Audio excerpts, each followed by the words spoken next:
Senator Vance is going to be listening, and he's going to get up here and speak. But we just want, as law enforcement that represents our communities and our law-abiding citizens, we just want an administration in Washington that's going to do the same, and that's going to look after law-abiding citizens and do something to close that border.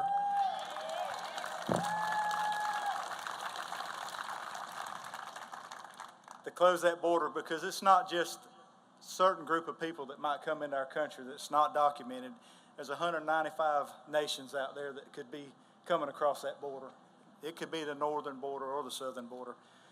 Not anybody here I know is opposed to legal immigration. It's the illegal immigration, undocumented people, that we have to look to try to find out who they are. So the law enforcement officers that you will see come out here shortly, the sheriffs, again, we're not opposed to what's legal. We're opposed to anything illegal, and that federal government is responsible for looking after our borders, and that's what we expect out of administration. And I know that Mr. Vance and President Trump, going to be President Trump, that's what their goal is. Not just that, but to look after Second Amendment rights and other things, and law-abiding citizens.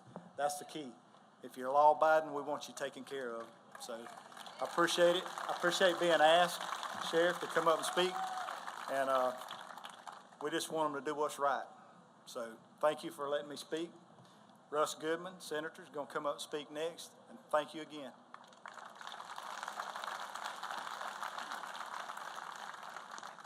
Wow, it's a great day to be with y'all today. Thank you for being here. Sheriff Paul, thank you for putting all this together. Y'all give him a round of applause, if you will. He put a lot of work in your staff. Everybody put a lot of work into this. Now, many of y'all that know me know I'm an old South Georgia farmer. One time I was talking to a farmer, and he was complaining about his cotton scout. He said he fired him, and I asked him, I said, why did you fire your cotton scout? He said, well, one day I was watching him. He rode into the field on a motorcycle, and he pulled out a clipboard, and he wrote something down.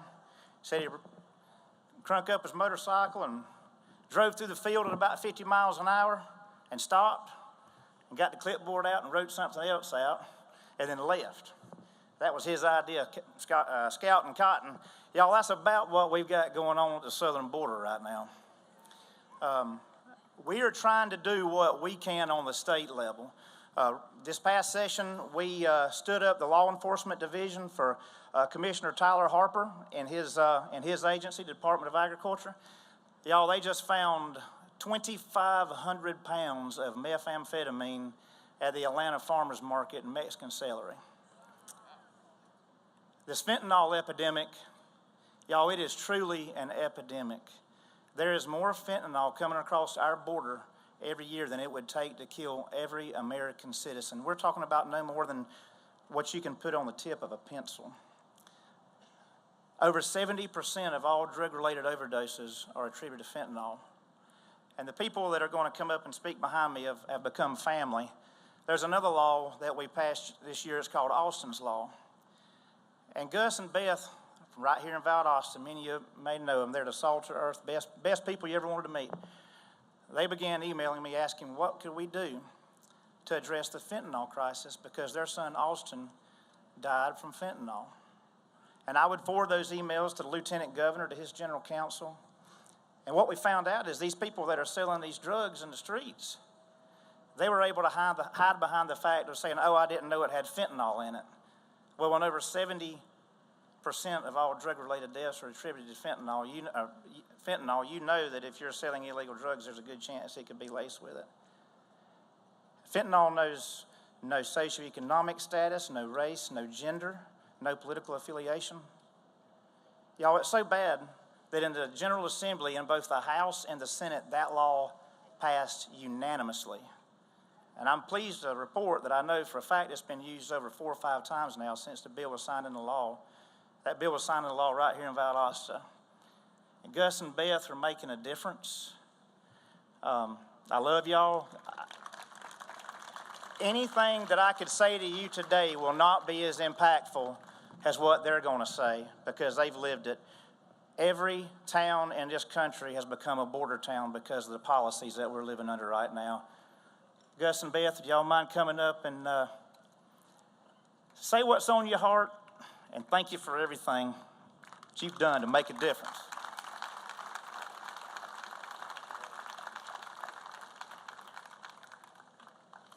Thank you, Russ. When he reached out to me about 36 hours ago, he said, "I'd like for you to come and speak to a group." I had no idea that this was going to be the group. I didn't know that until we walked through those glass doors. As Russ said, my wife and I, Beth, lost our son 3 years ago next month. And for the last 18 to 24 months, we've been working in the state of Georgia to get some laws passed to stiffen the penalties against dealers who actually cause the death of somebody from fentanyl. And because of Russ's help and the great people in the state of Georgia in the Senate and the House, we were able to make that happen. And we are absolutely tickled to death to be able to stand here today and say that law is in full force, and we are putting a stop to this.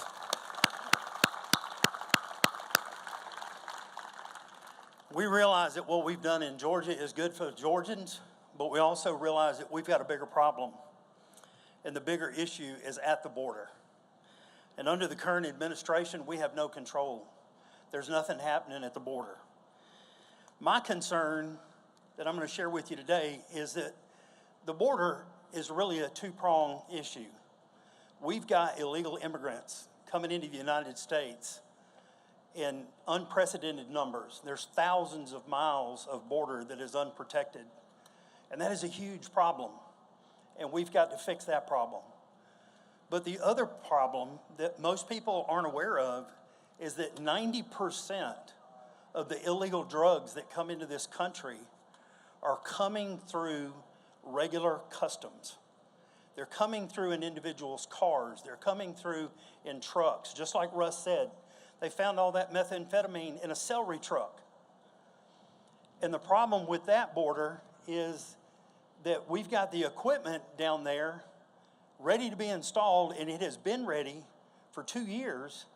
It has AI technology, and we could cut down by 70% the amount of illicit drugs that are crossing the border. But the Biden and Harris administration will not allocate the $300 million necessary to help fight that. We can't get those machines installed. They're sitting at the border in warehouses. And y'all, like I said, illegal immigrants are a huge problem in the United States. But illegal immigration did not kill 112,000 people last year. 112,000. Fentanyl did. 112,000 people. There's an American citizen dying every 4.5 minutes in the United States right now from fentanyl poison. There is a high school classroom of kids dying every single day. Fentanyl poisoning is the #1 cause of death over everything in the United States of Americans between the ages of 18 and 45. It's time that we put a stop to that. And we've got the resources.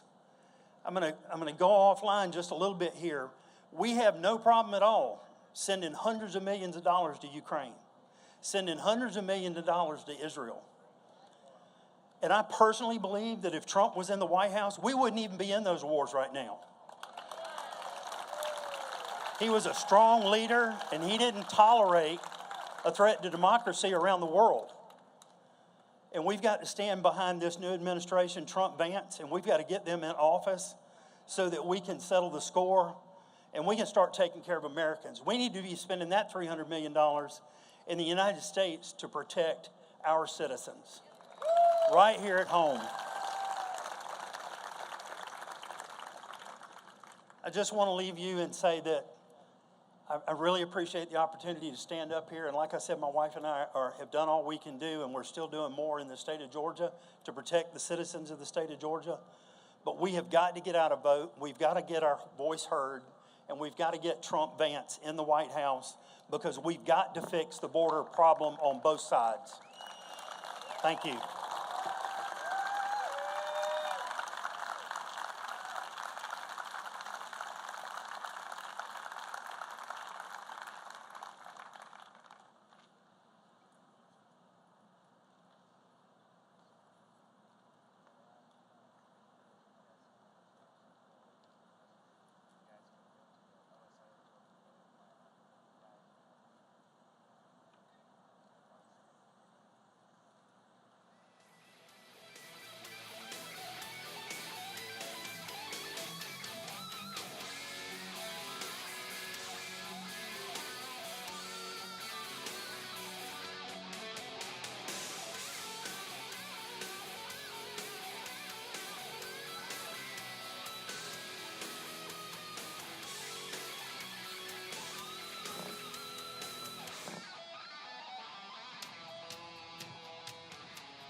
For change, and let's rebuild America first. Our highways and bridges are falling. All right, y'all. Wow. Well, let's let our sheriffs get up here. I'm proud to be flanked by a number of great law enforcement leaders in the state of Georgia because we're here today to celebrate law enforcement and to celebrate a president who has stood with law enforcement, and that's Donald J. Trump.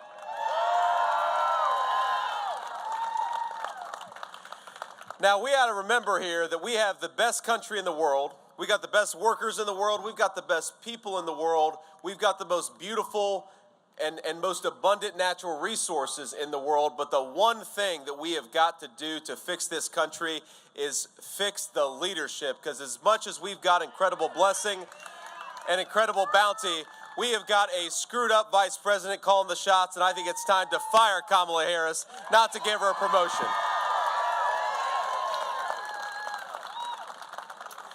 Now, I don't know if you saw yesterday, but her VP nominee, Tim Walz, the governor of Minnesota, gave a little speech at the Democratic National Convention. I will say I appreciate the Democrats not being able to keep anything on time because I think by the time that he spoke, everybody in the state of Georgia was already in bed. And if you weren't asleep at the beginning of the speech, you were sure as hell asleep by the end of the speech. Ain't that right? But look, it's interesting that they are running, trying to pretend to be tough on crime people. Kamala Harris says that she's now tough on crime. She's got religion. She found Jesus about being tough on crime, and she found it about a month ago when Joe Biden dropped out of the presidential race. Because the record of Kamala Harris and the record of her running mate is doing everything they can to make the lives of our law enforcement harder, to make it harder for them to keep our communities safe. Kamala Harris was the prosecutor in San Francisco, California. And if you think San Francisco, California has been well run from a tough on crime perspective, then I've got another thing to tell you. One of the most, by the way, a beautiful city, San Francisco, California, has been destroyed by the leadership of people like Kamala Harris. Kamala Harris wants to take San Francisco liberalism nationwide, and I think we are not going to let her. Georgia is not going to let her, and it starts right here in Valdosta.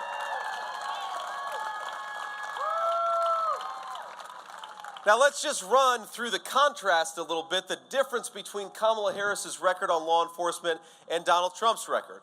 Now Kamala Harris, she wanted to make sex crimes with minors a nonviolent offense, which means more of these sickos out on the streets of our country. Do we want that? Absolutely not. Kamala Harris wanted to defund the police. She said it on video. Do we want to defund the police? Kamala Harris wants to make it easier for soft-on-crime prosecutors to go after our law enforcement. Do we want that? So do we want Kamala Harris as the prosecutor-in-chief of this country? No, we want Donald J. Trump, and that's exactly what we're going to do.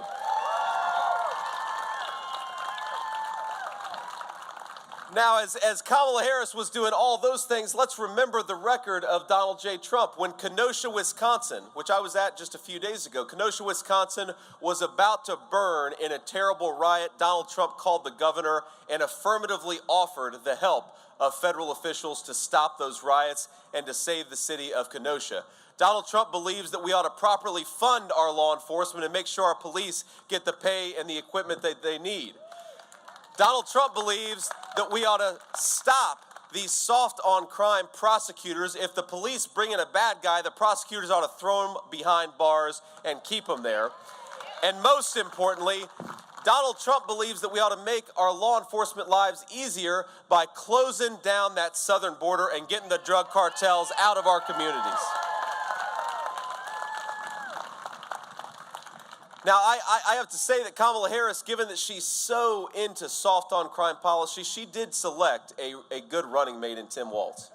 They make quite a dynamic duo. If you remember the riots of summer of 2020 when $13 billion of damage was done to the city of Minneapolis, Tim Walz was the governor of Minnesota, and Tim Walz did everything he could to let those rioters burn down the biggest city in his state. And then Kamala Harris did everything she could to bail out the rioters out of prison, right? What a dynamic duo they make. A dynamic duo for people who don't like law enforcement, a dynamic duo for people who want to make our streets less safe. I happen to believe in a very common sense principle that we're going to back the blue and bring public safety back to Georgia and back to our country. Now, Tim Walz, I will say, I've been beating up on Tim Walz a little bit. You may have seen this, but Tim Walz loves to go around and say that he carried a weapon in war. That's what Tim Walz says.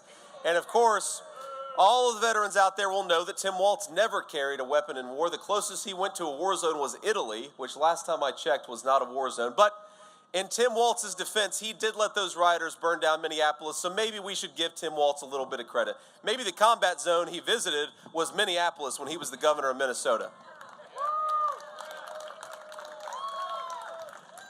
But let's hear now from a great leader in Georgia law enforcement, and I just want to make sure I get Ashley's name right here, but we have a great sheriff in Ashley Polk who has made this community safer. Thank you. And I know he already offered a few words, but Sheriff, if you would, come up and just say a few more words about why we got to back law enforcement. Here's Sheriff Ashley Polk. Give him a round of applause.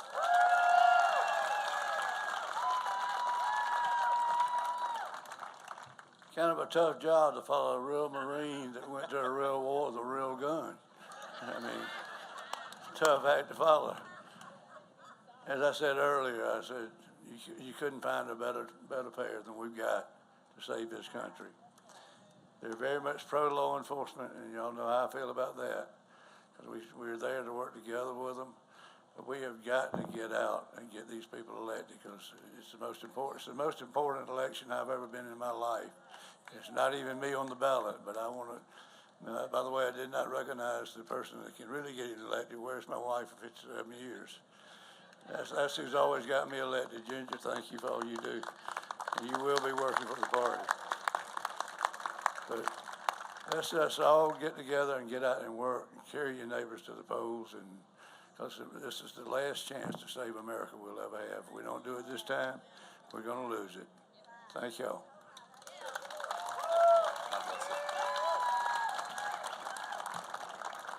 Well, thank you so much, Sheriff, and thanks to your lovely wife for doing what you do. And look, it's very simple here.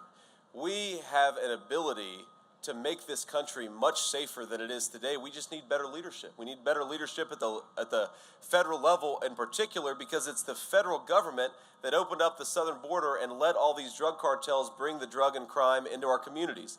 And we're here, of course, not far from where Laken Riley was born and raised. A beautiful, beautiful young girl who would still be alive today if Kamala Harris had done her job and not let these drug cartels come into our community.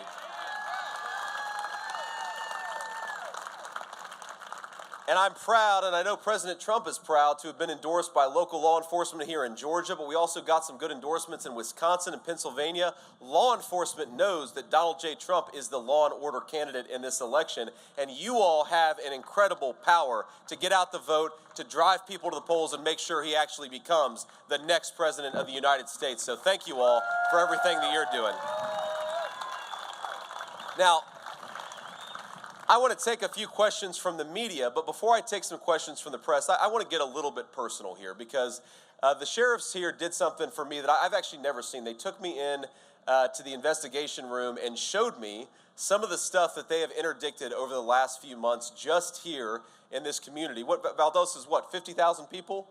Small town Georgia, you would not think is so close to the poison that the drug cartels are bringing into this country, but every town is a border town, and every state is a border state because of the policies of Kamala Harris. Now, you've got sheriffs behind me who are doing everything they can to keep our communities safer, but they need a federal government that makes their job easier and not harder. And I got to tell you, I've got three little kids. I've got a 7-year-old boy, a 4-year-old boy, and a 2-year-old girl.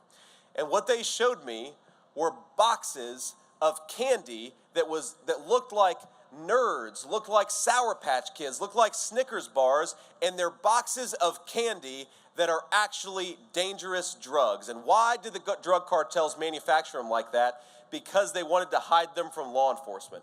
And we know what's going to happen is if a pack of that candy finds its way into our communities or into our playgrounds, some kid, through no fault of their own, is going to pick up a piece of candy and it is going to take their lives from them. And I don't want that to be my child, and I don't want it to be your child either. And that's why we have to fight to change leadership in this election. Think about how sick you would have to be to manufacture drugs that look like children's candy, and think about how sick Kamala Harris has to be to let those people do business in our country instead of throwing them the hell out of our country, which is exactly what we should be doing.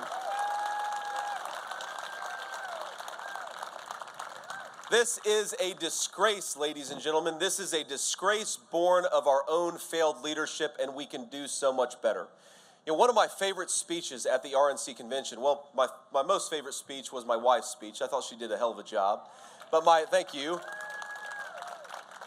But beyond my wife's, one of my most favorite speeches, and it was a sad speech. She had a beautiful young mother talking about her handsome young kid, and he was maybe 14 years old. And this kid lost his life because he took something that he shouldn't have taken, but it was laced with fentanyl.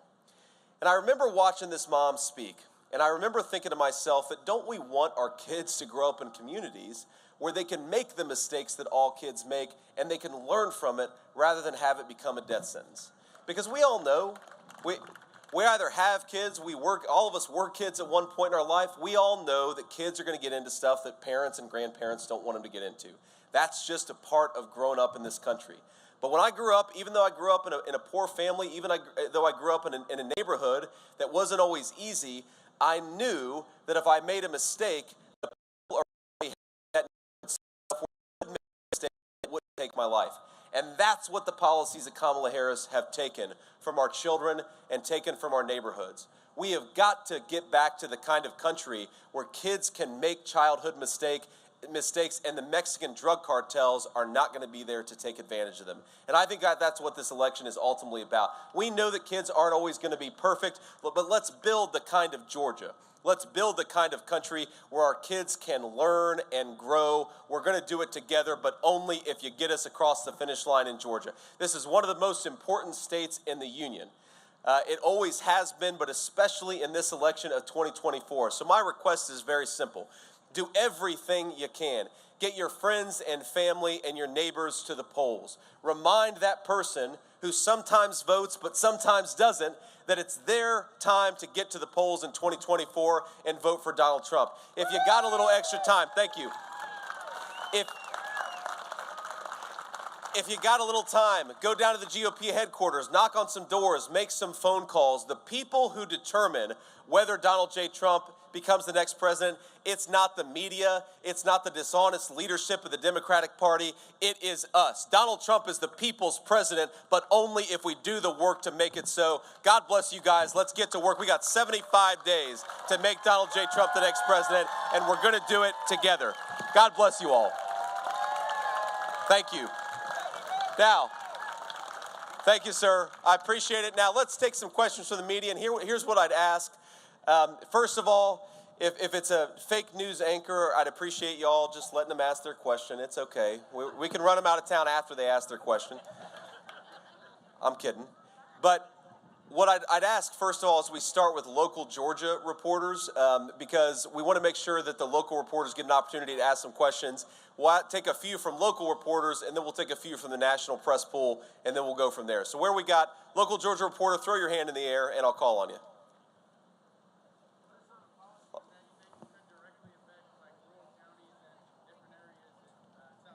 Yes, sir. The question was, what are some policies that are going to affect rural America and certainly rural South Georgia? And I think, look, the first and most important thing is rural America has been affected by this terrible poison the drug cartels are bringing in as much as anybody. We have got to close down the border and stop the cartels from bringing this poison into our communities. We've got to re-implement basic law and order and public safety policies because, look, I believe whether you live in a big city or a small rural area, whether you're black or white, rich or poor, public safety is the birthright of every American citizen. And if we do that, rural America is going to benefit more than anybody else. And the final point that I'll make is, look, we know that our rural areas, our schools are overstressed and sometimes underfunded. Our local hospitals don't have enough resources. We've seen massive closures in rural hospitals over the past few years in this country. What makes rural hospitals not financially viable? It's when you bring in millions of illegal aliens into your country and you give them free health care paid for by American taxpayers. I want American citizens to benefit from our great health care system, and I want American taxpayers to support their fellow countrymen, not people who don't deserve to be here in the first place. Ma'am.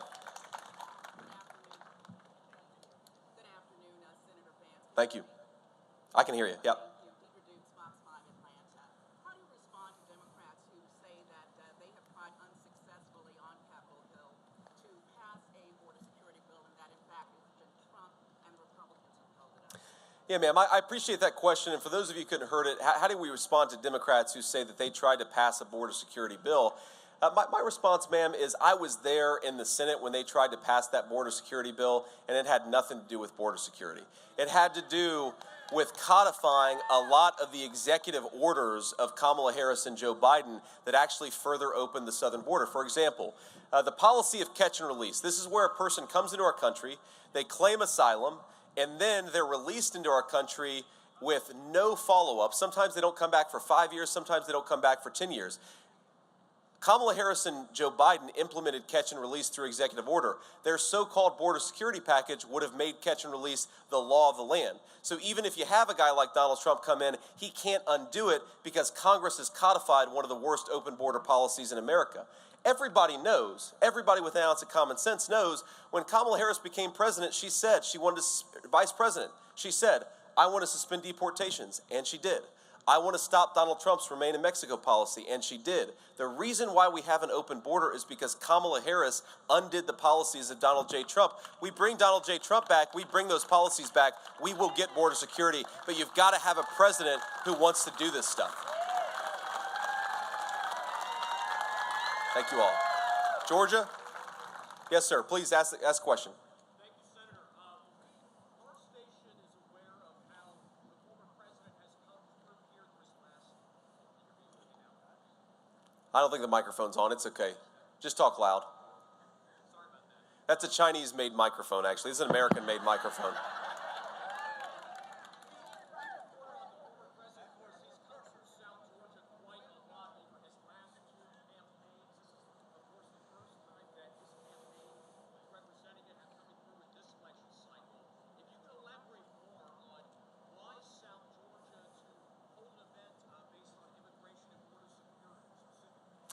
Well, first of all, why South Georgia? Because we love South Georgia. We got to do well in South Georgia. So we want the people here to feel a little bit of love and make sure that we're thinking about them because we're not going to win without them, right? But I do think what is unique about South Georgia and the effect of the policies of Kamala Harris is the wide open southern border, because you have that intersection of I-10 and I-75 here, very close by. It creates a lot of space for the drug traffickers and for the sex traffickers and the human traffickers. I mean, you have crime happening in this beautiful small town that would have never happened if Kamala Harris had actually done her job.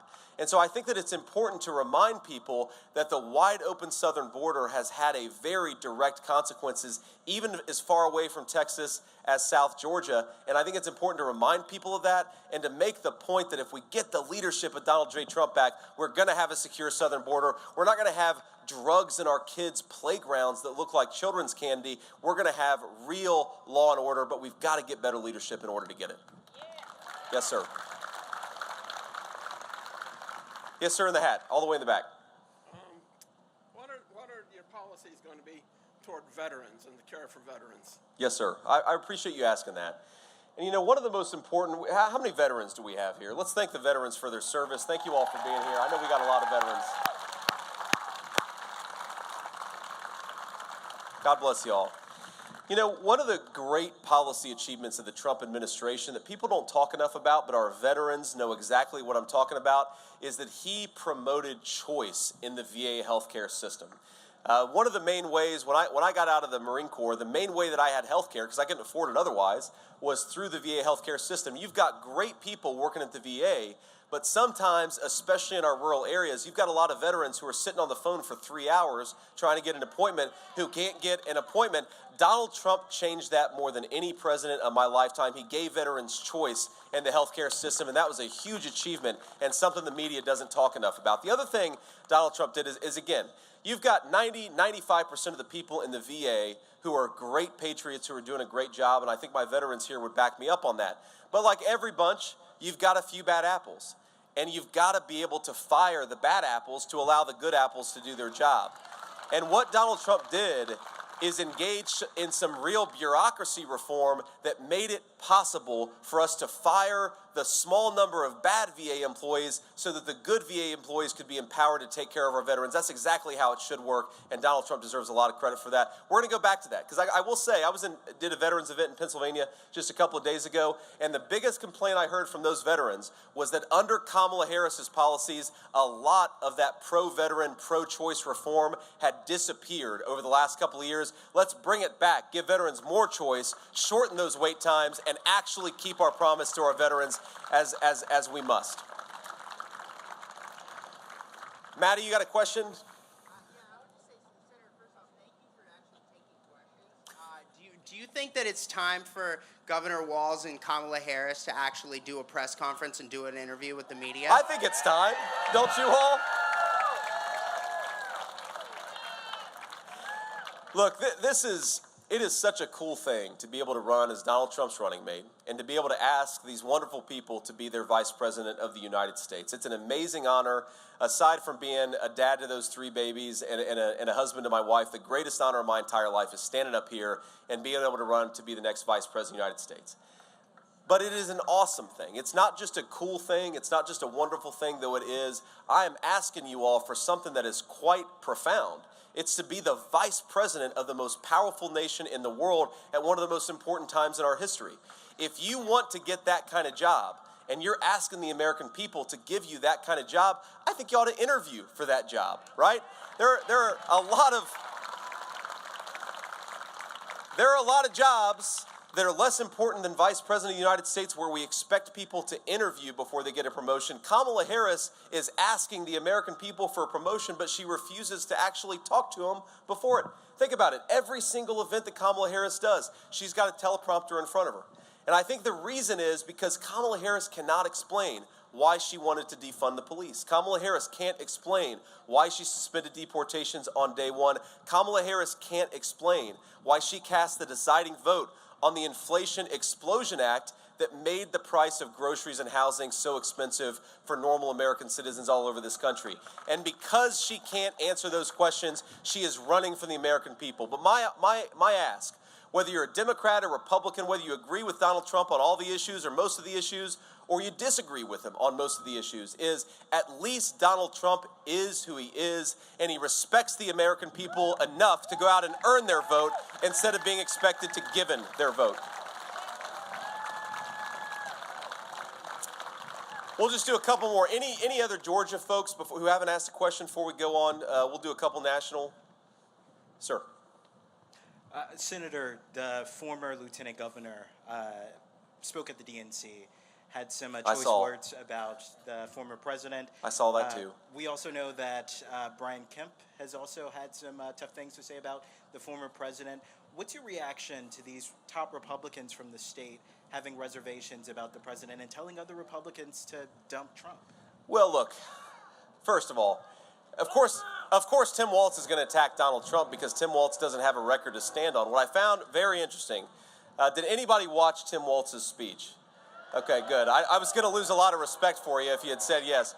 If you watched Tim Walz's speech, it's part of my job, so I had to. You know what he never did? He never once said, I know we've got some train noise in the background here, so I'll try to be loud, but he never, it's the Trump train. That's right, ma'am. God bless you.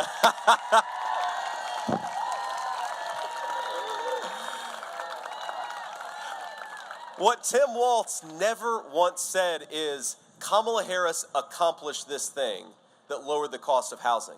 Kamala Harris accomplished this thing that lowered the cost of groceries. Kamala Harris accomplished this thing that have made America more peaceful and more secure. And he couldn't say that because Kamala Harris has caused the very policies that have made Americans' lives worse over the last few years. Kamala Harris caused the open border and caused the inflation crisis. And so it is telling that a person who has been vice president for 3.5 years, her argument and the argument of her surrogates is, we're going to do things better when I get power. She's had power for 3.5 years and she's made everything worse. That is the most simple and obvious fact of Tim Walz's speech, is he can't run on a record because the record is bad.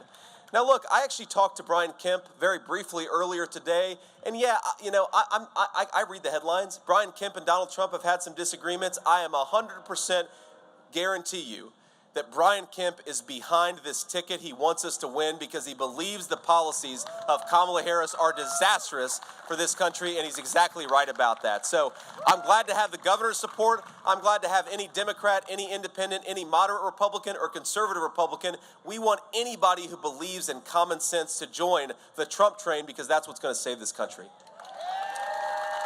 And we'll do one more question from the national folks. Anybody else want to ask a question? Ma'am, please. Thank you, Senator. I wanted to ask you, because another aspect of the DNC speeches yesterday was the kind of human aspect of immigration. They had one of the DACA recipients speak. As a husband of someone who is a daughter of immigrants, how do you look at the deportation plan that Trump has will put in place? Yeah. Specifically, the detention of families and children. Well, so let me say 3 things about this. First, I am married to the daughter of immigrants to this country. I'm married to the daughter of legal immigrants to this country, people who respected the country enough to follow the rules before they came. And I think that's very important. And look, I love my wife more than anything in this world. I am so grateful that her family came here, but I'm also grateful that they came here in the right way and built a life in this country the right way. That really matters. You can't reward people for breaking the laws. If their first act of introduction to this country is to break the law, you can't reward them for that, or you're just going to encourage more law breaking. So this is my second point. You hear Democrats say this a lot, and a couple speakers at the Democratic Convention say that Donald Trump wants to separate families. And I don't know how they can say that with a straight face, given that I just heard from a sheriff earlier today that they caught 2 kids who were being basically kidnapped by the Mexican drug cartels to help those drug cartels facilitate the sale of illegal drugs into our communities. What happened to those kids? Where are those kids' parents? I guarantee our government doesn't know, because our government, under the policies of Kamala Harris, has lost thousands of innocent children to sex trafficking, to drug trafficking, to human trafficking. The party that believes in separating parents from their children is Kamala Harris, because that's what the open border has done. It's separated American citizens from their children. It's separated a lot of illegal aliens from their children. It's not good either way. Because the one group of people that I think we can all agree, I don't blame these poor children who are being sex trafficked and drug trafficked by the Mexican drug cartels, but I don't want to pursue policies that's going to make it easier for the drug cartels to take advantage of those children. We ought to pursue policies that's going to make it harder on the drug cartels. Go to war against those drug cartels. Don't facilitate their sex trafficking and their drug trafficking. And the final point that I'd say about this is, look, our message to illegal aliens who've come into this country by breaking our laws is yes. If you came into this country illegally, Donald Trump and I are going to work to send you home, because that's what is required if you want to have a real border policy. And our message to everybody who wants to come to this country is come through the right channels, because as soon as Kamala Harris is booted out of office, and it's going to happen in just a few short months, as soon as Kamala Harris is booted out of office, we are not open for business to illegal aliens or to the Mexican drug cartels anymore. That is our solemn promise to the American people, and we are very serious about it. So since that's the last question from the press, and I know we have to get on the road here, let me just say a word of gratitude to all of you and to our law enforcement. We really believe in what you do. We believe that your work is sacred and important. We are grateful to you for doing it. We're grateful to you for putting your lives on the line to make us safe. And in just a few short months, President Donald J. Trump is going to make your life easier, not harder. God bless you guys. Let's work to get it done. Thank you all, and good to see you.